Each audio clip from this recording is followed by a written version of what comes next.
आष्ट्यात एका रात्रीत 5 दुकाने फोडली, चोरटे सीसीटीव्हीमध्ये कैद. मात्र अद्याप आष्टा पोलीस ठाण्यात तक्रार नाही. आष्टा शहरातील मुख्य रस्त्यावर 5 दुकाने फोडून हजारो रुपयांची रोख रक्कम लंपास केली आहे. मध्यरात्री 2:45 वाजता चोरट्यांनी चोरी केल्याची घटना सीसीटीव्हीमध्ये कैद झाली आहे. या घटनेमुळे नागरिकांच्यामध्ये भीतीचे वातावरण निर्माण झाले आहे. मात्र अद्याप याविषयी कुणीही आष्टा पोलीस ठाण्यात फिर्याद दाखल केली नाही.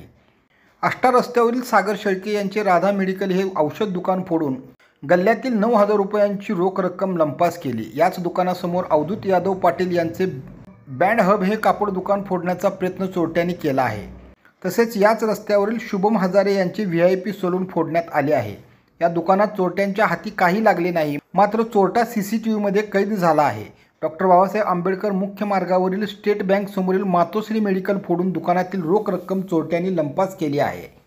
तसेच पोलीस स्टेशन रोडवरील एका किराणा मालाचे दुकान फोडण्यात आले आहे.